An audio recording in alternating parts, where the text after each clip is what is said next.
Hi guys, a very good evening to all of you. So recent அதாவது 16th February அன்னைக்கு பாத்தீங்கன்னா நமக்கு RBI அசிஸ்டன்ட்கான ஒரு நோட்டிஃபிகேஷன் வந்திருந்தது. ஸோ இந்த ஒரு நோட்டிஃபிகேஷன்ல என்னென்ன எக்ஸாம்ஸை கிளியர் பண்ணணும், என்னென்ன எக்ஸாம்ஸை குவாலிஃபை பண்ணணும், எக்ஸாம்ஸ் எப்படி நடக்கும், எத்தனை கொஸ்டின்ஸ் இருக்கும், நெகட்டிவ் மார்க் இருக்கா இல்லையா, ஸோ இந்த மாதிரியான செலெக்ஷன் ப்ராசஸை நம்ம என்ன பண்ணலாம், டீட்டெயிலாக இந்த செஷனில் பார்த்துடலாம். சரிங்களா? ஸோ ஃபர்ஸ்ட் எடுத்து பார்த்தீங்க அப்படின்னா நமக்கு 3 லெவல்ஸ் இருக்கு. ஸ்டேஜ் 1 preliminary exam இருக்கு, ஸ்டேஜ் 2 மெயின்ஸ் எக்ஸாமினேஷன் இருக்கு, stage 3 language proficiency test. So நிறைய பேர் இதை பெருசாவே கன்சிடர் பண்ண மாட்டீங்க, இது ரொம்பவே முக்கியம். இதுல தான் நிறைய பேர் நம்ம கோட்டை விடும். சரிங்களா? இது குவாலிஃபைங் நேச்சர். ஸோ இருக்கிற ஒரு பெரிய பிளஸ் பாயிண்ட் என்னன்னு பாத்தீங்கன்னா, இன்டர்வியூ கிடையாது, டிஸ்கிரிப்டிவ் பேப்பர் எழுதுறது கிடையாது. டைரக்டா என்னன்னா டைரக்ட் செலெக்ஷன், மெயின்ஸும் லாங்குவேஜ் ப்ரொஃபிஷியன்சி டெஸ்ட்டும், இது ரெண்டுத்தை பேஸ் பண்ணி டைரக்டா என்னன்னா உங்களுக்கு வேலையே கிடைச்சிடும். சரிங்களா? ஸோ அப்படி இருக்கக்கூடிய நிலையில நம்மளுடைய ப்ரிலிம்ஸ் எக்ஸாம் எப்படி இருக்கும் பார்த்தீங்கன்னா ரொம்ப ஈஸி தான். ஆஸ் யூஷுவல் இருக்கக்கூடிய பேட்டர்ன் தான்.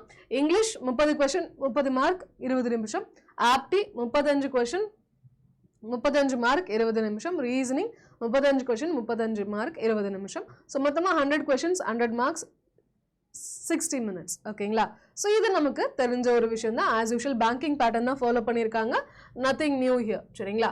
ஓகே. ஸோ இதில் வந்து செக்ஷனல் டைமிங் இருக்கு, ஞாபகம் வச்சுக்கோங்க. ஒரு செக்ஷனுக்கும் 20 minutes, இங்கிலீஷ்க்கு 20, ஆப்டிக் 20, ரீசனிங்க்கு 20. அதே சமயத்தில் செக்ஷனல் கட் ஆஃபும் கண்டிப்பாக இருக்கும். ஓவரால் கட் ஆஃப் கிளியர் பண்ணாதான் மெயின்ஸ் எழுதவே முடியும். ப்ரிலிம்ஸோட மார்க் வந்து மெயின்ஸுக்கு மட்டும்தான், மெயின்ஸோடதை வச்சு தான் நமக்கு என்னது ஜாப் கன்ஃபார்ம் ஆகுமே தவிர ப்ரிலிம்ஸ் பிளஸ் மெயின்ஸ்ன்றதை ஆட் பண்ண மாட்டாங்க. ஸோ ஆப்வியஸ்லி நெகட்டிவ் மார்க்கிங் இருக்கு. தப்பான கொஸ்டின் போட்டிங்க அப்படின்னா கரெக்டாக எழுதின மார்க்லேருந்து அவங்களுக்கு 0.25 மார்க் கம்மியாகும். சரிங்களா? ஸோ ப்ரிலிம்ஸ் வந்து குவாலிஃபைங் மட்டும்தான். ஸோ இது பாஸ் பண்ணால் போதும், இந்த மார்க்கை பெருசாக வந்து கன்சிடர் பண்ண மாட்டாங்க, பாஸ் ஆனால் போதும் அப்படின்னு சொல்லி சொல்கிறாங்க. சரிங்களா? ஸோ இது வந்து ஃபைனல் மெரிட் லிஸ்ட்டில் இதை இன்க்ளூட் பண்ண மாட்டோம், ப்ரிலிம்ஸோட மார்க்கை இதில் இன்க்ளூட் பண்ண மாட்டோம். ஸோ இதுதான் என்னது நமக்கு ப்ரிலிம்ஸோடைய பேட்டர்ன். சரிங்களா? அடுத்து மெயின்ஸ்ன்னு போனீங்க அப்படின்னா reasoning 40 question 40 mark, English 40 question 40 mark, apti 40 question 40 mark, general awareness 40 question 40 mark, computer 40 question 40 mark. So மொத்தமாக 200 கொஸ்டின் 200 மார்க். இது மெயின்ஸில் கேட்பாங்க. சரிங்களா? ஸோ மெயின்ஸில் புதுசாக ஆட் பண்ண விஷயம் என்னது, ஜெனரல் அவேர்னஸ் ஆட் பண்ணுறாங்க, கம்ப்யூட்டர் நாலேஜ் ஆட் பண்ணுறாங்க. இது ரெண்டுமே புதுசு.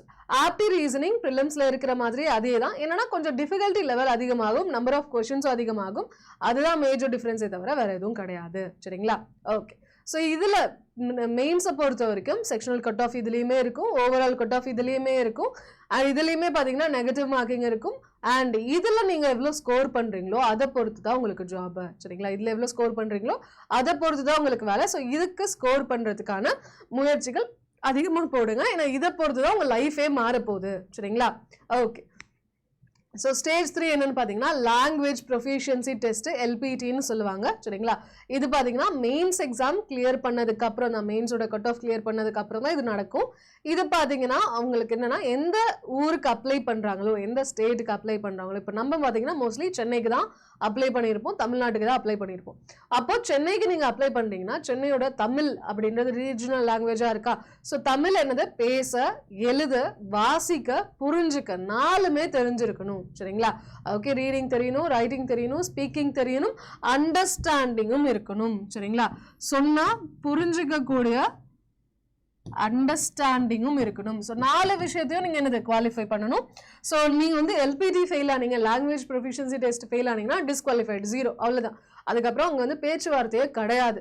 ஸோ இதுவும் முக்கியமான ஒரு பார்ட்டு தான். சரிங்களா? 10th 12th நீங்கள் தமிழ் படிச்சிருந்தீங்க அப்படின்னா கன்ஃபார்மாக இது உங்களால் மேனேஜ் பண்ணிக்க முடியும். அது பெரிய விஷயம் கிடையாது. அதாவது என்னன்னா நார்த் இந்தியன் வந்து சவுத் இந்தியாவுடைய போஸ்டிங்கை ஃபில் பண்ணக்கூடாது, சவுத் இந்தியன் வந்து நார்த் இந்தியனோட போஸ்ட்டை ஃபில் பண்ணக்கூடாது அப்படின்ற ஒரு சோல் பர்பஸ்க்காக தான் லாங்குவேஜ் ப்ரொஃபிஷியன்சி டெஸ்ட்ன்றதை வைக்கிறாங்க, வேற ஒன்றும் இல்லை. சரிங்களா?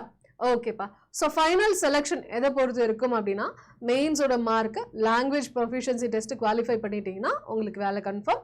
So state wise merit list போடுவாங்க. ஸோ நமக்கு என்னது தனித்தனியாக நமக்கு வேகன்சி கொடுத்துருக்கிறதுனால தனித்தனியாக நமக்கு என்னன்னா கட் ஆஃபும் மெரிட் இது வேரி ஆகும் சரிங்களா. கேட்டகரி வைஸ் கட் ஆஃபும் இருக்கும்.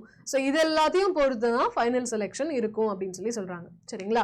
So cut off previous year trend அதெல்லாம் வச்சு பார்க்கும்போது கட் ஆஃப் பார்த்தீங்க அப்படின்னா இங்கிலீஷோட கட் ஆஃப் யூஸ்வலாக மாடரேட்டாக இருக்கும். ரொம்ப ஹையாக இருக்காது, ரொம்ப கம்மியாக இருக்காது, மாடரேட்டாக தான் இருக்கும்.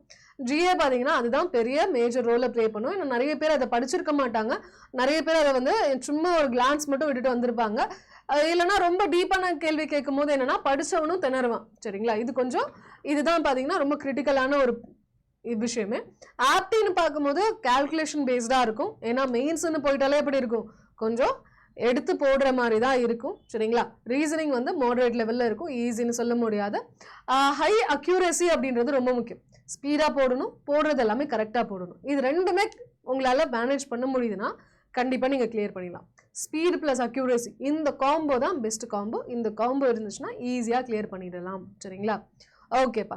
சேலரி ஸ்ட்ரக்சர் பார்த்தீங்க அப்படின்னா பேசிக் பே 20,700, கிராஸ் எல்லாமே சேர்த்து ஓகேங்களா, அலவன்சஸ் அதெல்லாமே சேர்த்து பார்த்தீங்கன்னா 45 to 50 வரும் சரிங்களா. 58ன்னு பார்த்த மாதிரி ஞாபகம் சரிங்களா, 50 கிட்ட வரும். அது இல்லாமல் ஹவுசிங் ரெண்ட் அலவன்ஸ் தனியாக சரிங்களா. ஸோ சாரி இந்த 45லேருந்து 50 கிட்ட இருக்குன்னா housing rent allowance, dearness allowance, special allowance அதெல்லாமே இதுக்கு மேலே தான் ஆடப் ஆகும் சரிங்களா.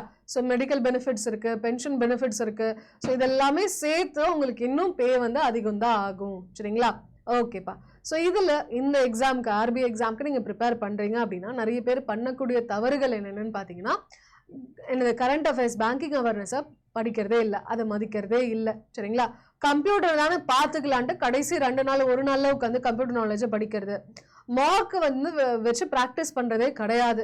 அதெல்லாம் அப்புறமா போட்டுக்கலாம், மார்க் டெஸ்ட்லாம் அப்புறமா போட்டுக்கலாம். இப்போதைக்கு நாலேஜ் வளர்த்துக்கலாம், இது எப்படி போடணும், அது எப்படி போடணும், அதோட ஷார்ட்கட் என்ன, இதோட ஷார்ட்கட் என்ன அப்படின்னு தான் உட்காந்து பார்க்குறோமே தவிர மார்க் டெஸ்ட்டு ப்ராக்டிஸே பண்ணுறது கிடையாது. டைம் மேனேஜ்மெண்ட் நமக்கு சுத்தம். டெஸ்ட்டு போட்டால் தான் டைம் மேனேஜ்மெண்ட்டே வரும். டெஸ்ட்டே போடலன்னா டைம் மேனேஜ்மெண்ட்லேயும் ஒன்று திணறுவோம். ஐயோ இது டைம் எடுக்குது, அது டைம் எடுக்குது, அதை போட தெரியல, இது போட தெரியலன்னு திணறுவோம் சரிங்களா. செக்ஷனல் கட் ஆஃபை மதிக்கிறதே கிடையாது. எப்பயுமே இங்கிலீஷில், ஆப்டியில், ரீசனிங்கில் மினிமம் இவ்வளவாச்சும் இருக்கணுன்ற ஒரு கட் ஆஃப் இருக்கும். அதை மதிக்கிறதே கிடையாது. அதை மதிக்கவே இல்லைன்னா என்ன ஆகும், பிரயோஜனமே இருக்காது சரிங்களா. ஸோ எப்படி ப்ரிப்பேர் பண்ணலாம் அப்படின்னு பார்த்தீங்கன்னா டெய்லி கரண்ட் அஃபேர்ஸ் ரிவைஸ் பண்ணுங்க, மேண்டேட்ரி. நம்ம மொபைல் ஆப்லேயே பார்த்தீங்க அப்படின்னா கரண்ட் அஃபேர்ஸ்க்கு டெய்லி குவிசஸ் இருக்கும், ட்ரை பண்ணி பாருங்கள். செக்ஷனல் மார்க் ப்ராக்டிஸ் கண்டிப்பாக இருக்கணும். ஃபுல் மார்க் போடலனா கூட பரவாயில்ல, இங்கிலீஷ் மட்டும், ஆப்டி மட்டும், ரீசனிங் மட்டும்னு தனித்தனியாக உட்காந்தாச்சு போடுங்க சரிங்களா. ஃபுல் லென்த் மார்க் அனாலிசிஸ் ரொம்ப மஸ்ட்டு கண்டிப்பாக இருக்கணும். அதே மாதிரி அக்யூரேசியில் கொஞ்சம் ஃபோக்கஸ் அதிகமாக கொடுங்க சரிங்களா. ஓகேப்பா. அதே மாதிரி கால்குலேஷன் ஸ்பீடை அதிகப்படுத்துங்க. இது வந்து டைமர் வச்சு டெஸ்ட் போடும்போது பார்த்தீங்கன்னா ஸ்பீடு தானாகவே அதிகமாகிடும் ஓகேங்களா. ஸோ இங்கிலீஷில் பேசிக்ஸ் வந்து கொஞ்சம் ஸ்ட்ராங்காக இருக்கணும். அதாவது ப்ளூரல்னா ப்ளூரல் வேர்ப் வரணும், இஸ்ன்றது சிங்குலர், ஆர்ன்றது ப்ளூரல், ஹாவ்ன்றது ப்ளூரல், ஹேஸ்ன்றது சிங்குலர், ஹேடுன்றது இது ரெண்டுத்தோட பாஸ்ட். ஸோ இதெல்லாம் பேசிக்கான நாலேஜ் ஓகேங்களா. ஸோ இந்த பேசிக்ஸில் என்னன்னா ஸ்ட்ராங்காக இருக்கணும். எப்படி மாற்றி கேட்டாலும் ஈஸியாக போட தெரிஞ்சிருக்கணும் சரிங்களா. ஓகே. ஸோ இல்லை மேம் எனக்கு வந்து இன்னும் April 11th எக்ஸாம்னு சொல்லிட்டாங்க, ஸோ இது எப்படி ஆரம்பிக்கிறது, எங்கேருந்து ஆரம்பிக்கிறதுன்னு தெரில, கொஞ்சம் பயமாக இருக்குது அப்படின்னு நினச்சிங்கன்னா நம்மளுடைய ஆர்பிஐ அசிஸ்டண்ட்டுக்காகவே நம்ம Adda 24/7 தமிழில் புதுசாக ஒரு பேட்ச் ஆரம்பிச்சாச்சு சரிங்களா. ஸோ இந்த பேட்சோட ஸ்பெஷாலிட்டி என்னன்னு பார்த்தீங்கன்னா எல்லா கிளாஸஸுமே லைவாக இருக்காது, எல்லா கிளாஸஸுமே ரெக்கார்டாகவும் இருக்காது. ஸோ இது வந்து ப்ளஸ்ன்னு தான் என்ன கேட்டால் சொல்லுவேன். ஏன்னா நமக்கு எக்ஸாம் ரொம்ப கிட்ட வந்துருச்சு இல்லையா. ஸோ எல்லாத்தையுமே லைவ் பார்த்துட்டு இருந்தோம்னா டைம் பத்தாது, எக்ஸாம் அதுக்குள்ளே நமக்கு நடத்திடுவாங்க. அப்போது அதுக்கு முன்னாடி எதெல்லாம் நம்மளால் ரெக்கார்டடாக பார்க்க முடியுமோ அதெல்லாமே ரெக்கார்டடாக பார்த்து முடிச்சிட்டிங்க அப்படின்னா அப்போ லைவ் கிளாஸஸும் நடக்கும், ரெக்கார்டடும் நடக்கும், ரெண்டுமே உங்களுக்கு யூஸ்ஃபுல்லாக இருக்கும். ஸோ அதை என்ன பண்ணுங்க அப்படின்னா நீங்கள் கீழே போங்க சரிங்களா. இப்போ ஆர்பிஐ அசிஸ்டன்ட் பார்த்தீங்கன்னா February 26th அன்றைக்கி ஆரம்பிக்க போகிறோம். ஸோ இங்கே கீழே போனீங்க அப்படின்னா ஸ்டடி பிளான் அப்படின்றது நமக்கு காட்டும் சரிங்களா. ஸ்டடி பிளான் இருக்கா, இதை கிளிக் பண்ணிங்க அப்படின்னா இங்கே போய் கிளிக் ஹியர்னு காட்டும். ஸோ இது போகும்போது யார் யார் என்னென்ன கிளாஸஸ் எடுக்கிறாங்க. ஸோ இங்கெல்லாம் பார்த்தீங்கன்னா ரெக்கார்டடுன்னு இருக்குது, இது கரண்ட் அஃபேர்ஸ் மெயின்ஸுக்குன்னு இருக்குது, இது ரெண்டுமே மெயின்ஸ் தான் சரிங்களா. அடுத்து பார்த்தீங்கன்னா ஆப்டிடியூட் ரெக்கார்டட் இருக்குது, இங்கிலீஷ் லைவ் இருக்குது, ரீசனிங்கும் என்னது லைவ் ப்ளஸ் ரெக்கார்டட் இருக்குது. ஸோ இதெல்லாமே நீங்கள் என்ன பண்ணலாம், திருப்பி பார்த்துக்கலாம் ஓகேங்களா. இது எல்லாமே என்ன பண்ணலாம், நீங்கள் திருப்பி பார்த்துக்கலாம். இதெல்லாம் லைவாக இருக்குது, இதெல்லாம் ரெக்கார்டடாக இருக்குது, எவ்வளோ நாளில் முடிக்கிறாங்க, எவ்வளோ நாளில் ஆரம்பிக்கிறாங்க, இதை நம்மளால் கவர் பண்ண முடியுமா முடியாதா என்ன ஏதுன்றதை என்ன பண்ணலாம் நம்ம இங்கே லைவ்ல பார்த்துக்கலாம் சரிங்களா. ஓகே. ஸோ இந்த ஸ்டடி பிளான்லாம் பார்த்து முடிச்சதுக்கப்புறம் என்ன பண்ணுங்க, இங்கே மோர் ஆஃபர்ஸ்ன்னு போங்க. இங்கே போய்ட்டு என்ன பண்ணலாம்னா Y350 கோட் அப்ளை பண்ணலாம். Y350 கோட் அப்ளை பண்ணும்போது பார்த்தீங்கன்னா உங்களுக்கு ஃப்ளாட் 22% ஆஃபர் போக 2500 சொல்கிறாங்க. 1900க்கு என்னது இந்த கிளாஸை நீங்கள் ஜாயின் பண்ணிக்கலாம். சரிங்களா? ஸோ மிஸ் பண்ணிடாதீங்க. அகெயின் சொல்கிறேன், Y350ன்ற கோட் அப்ளை பண்ணிக்கோங்க. ஆர்பிஐ அசிஸ்டன்ட்கான ப்ரிப்பரேஷனை இப்போவே ஆரம்பிச்சிடுங்க. சரிங்களா? ஃப்ளாட் 22% ஆஃபர் இருக்கும். அண்ட் யாரெல்லாம் இந்த செஷன் இன்னும் லைக் போடலையோ மறக்காமல் லைக் பட்டன் ஒன்று போட்டுருங்கப்பா. அண்ட் இதே மாதிரி செஷன்ஸ் ரெகுலராக வரணும்னு நினச்சிங்கன்னா மறக்காமல் ஃபாலோ பண்ண மறந்துடாதீங்க. சரிங்களா? ஓகேப்பா, சப்ஸ்கிரைப் பண்ண மறந்துடாதீங்க. தேங்க்யூப்பா, தேங்க்யூ ஸோ மச். அடுத்த கிளாஸில் லைவில் பார்க்கலாம். பாய், டேக் கேர், ஆல் தி பெஸ்ட்பா.